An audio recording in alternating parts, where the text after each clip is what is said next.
Good morning, friends. For those of you who don't know me, hello. My name is Ava Britton. I am a Christian college student in the performing arts, and I talk about all of those things in this video diary series. And today I'm going to take you with me for our two-show day for my production of Beauty and the Beast, and it's beginning to look a lot like Christmas. So I've made homemade coffee in this leftover holiday-themed takeout cup.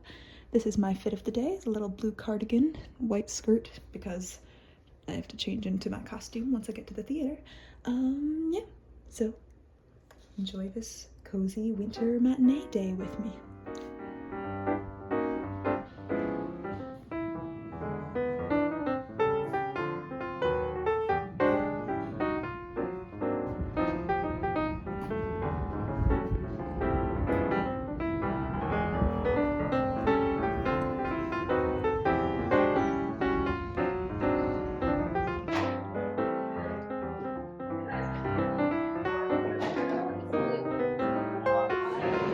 My favorite pastime when I have like an hour between call time and my hair and makeup appointment, my favorite pastime is to just sit at this little intersection between the costume tents and the theater / hair and makeup rooms, and then just yell at people as they walk by.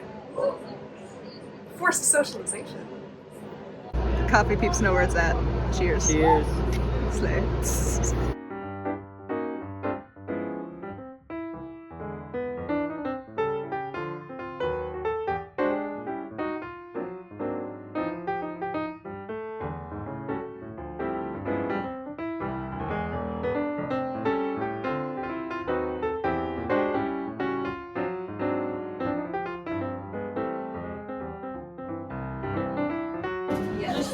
Finished product. Ladies and gentlemen, if you look out your window, you will see the Leaning Flower of Pisa. We just finished our pre-show prayer circle and announcements, and so now we're nearing places. And then I'm gonna need help getting into my flower vase.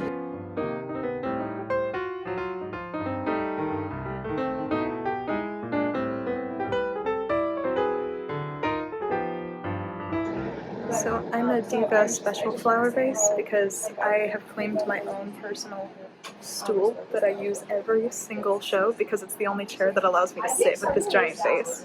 So I just kind of sit here and bother all the hair and makeup people. Daily routine for Babette. Get those kicks. Just watching in my little corner. Yes.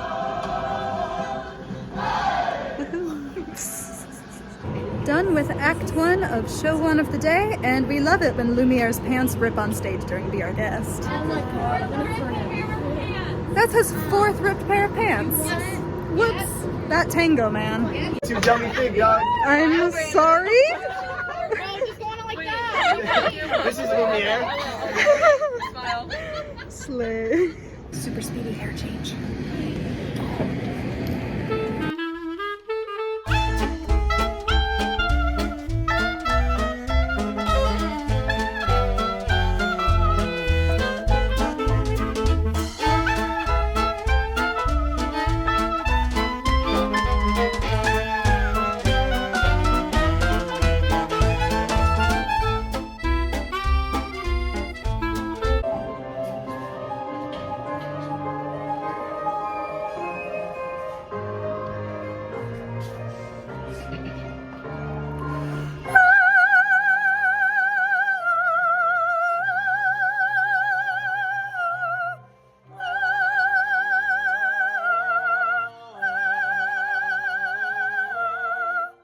Just finished the first show of the day, so this is my between show looks with like the half braided transformation hair.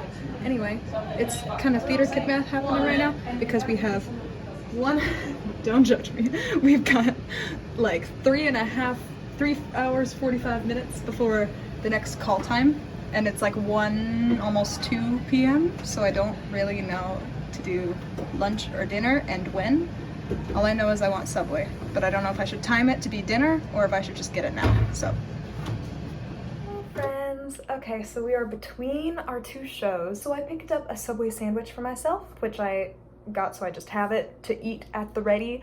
And then I just finished up my last remaining homework for the weekend. only thing I've left to do is my physical timesheet for proving that I did my hours for the show before we close tomorrow. So I thought this would be as good a time as any to do our little deep talk of the day, and something that I wanted to talk about as from a performer standpoint is that you are your own advocate. And this is something that I really was able to implement, especially during the show, or it's something that I was able to exercise more during the show, because as you saw, my hair is a beast, no pun intended, because I already have super thick hair, like wadded up. It's like a full fist. So imagine all of it stacked on my head like a foot tall, held up by a little piece of foam.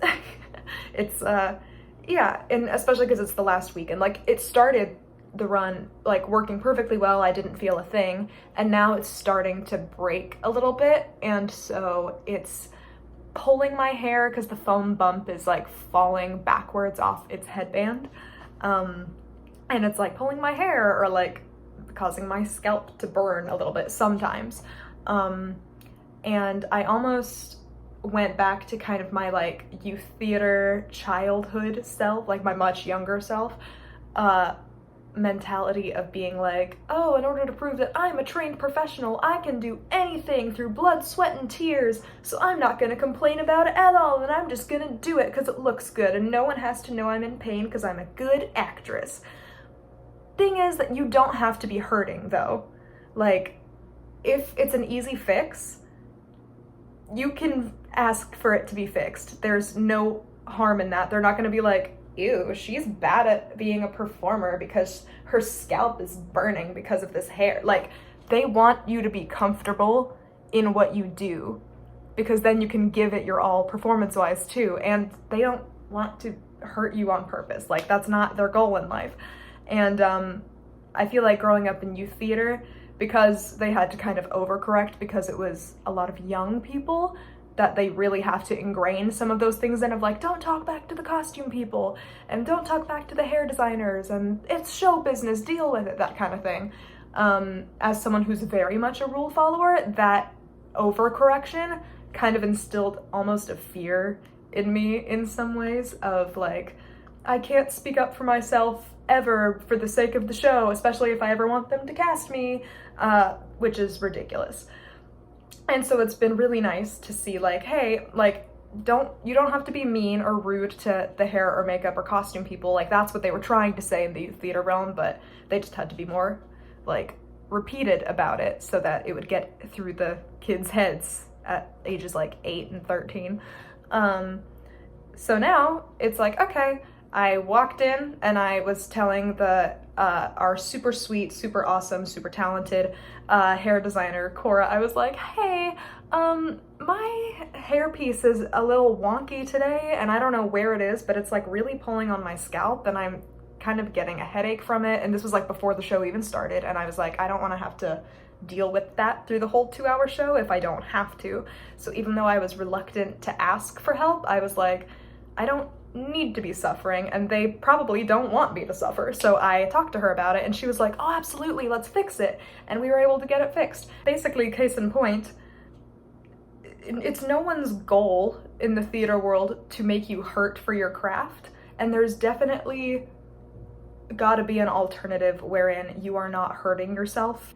There is no world where you should have to deal with pain constantly for a show, especially if you have a long run of a show. There's a quick, easy fix alternative to make the hairstyle not hurt my head, which we found. Great, but if I hadn't asked for it, my scalp would have hurt the entire show. Me, when I was like first being like, oh, I don't want to hurt costume people's feelings by telling them that I can't breathe in my costume, which is something that happened to me as a 12-year-old.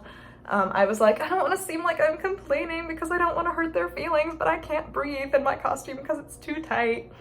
And everyone was like, yeah, no, you should have told us immediately. And I was like, well, I thought you didn't want us to complain about our costumes. But that's not what they mean when they say complain. They mean like, if someone is saying, oh, I don't like the color of my costume, or I think this makes me look fat, or whatever it is, that is a complaint. Table it. You are not your character. No need to worry about that. But if it's something like, hey, I can't do this dance move without flashing the audience because of the way my pants are cut, or I cannot breathe in my outfit right now, or I am getting a really bad headache from this wig. That falls into safety, and they want to know about that. And my dad, who is a seasoned performer, once told me this story when I was like first trying to figure out the difference between complaining and advocating for myself. And he was telling me basically like, you are your own advocate, because he was going to do performance within this like bigger church Christmas spectacular several years ago at our church, and his segment took place on like this smaller little like stage in the house, and it was kind of like a built-in platform that they added for that little bit. So he was like in the middle of the house, so it panned from like, okay, the main stage to, oh, let's see what they're doing over there. And it's like a quiet acoustic set. Like, even though he was just a performer and he didn't have to do this, he always checks his stage space to make sure everything looks good, make sure that everything will be safe, even though no one was requiring him to. He just did it for his own peace of mind and safety's sake. And it's a good thing he did, because what he found out was that one of the legs on the stage that he was supposed to be standing on was faulty, and that had he gone on stage, it would have collapsed. So always advocate for yourself is basically the moral of the story, because even though, yes, in the performing arts we hear a lot like, there's a lot of blood, sweat, and tears to make it in this industry, and like, it's can't be live theater without a little blood or whatever. It's like, it's true, things happen inevitably, but if you foresee something happening, or you can feel the pain coming on, and you don't need to experience it, talk to someone. It's not like you're a bad performer or you're a complainer if you tell someone that you're uncomfortable or feeling unsafe. So this is my little TED Talk to just advocate for yourself, and now I'm gonna go have dinner. So yeah, see you guys for show 2. Off to show 2. You need to stop saying wait to me. She has her own cupcake. Thanks to Reese's mom for the Belle themed cupcakes. That's so pretty. Ava on top, flower vase on bottom. Putting up flower vase hair, take 2.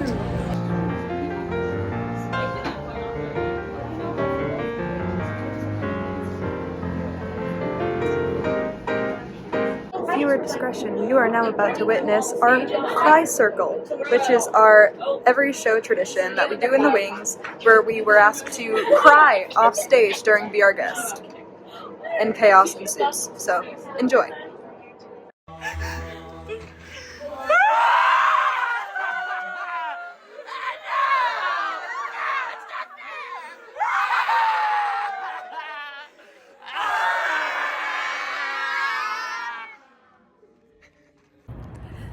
And now the last show of the day is over, and so I go to bed, and I'll probably have some cookies, because why not? Good night.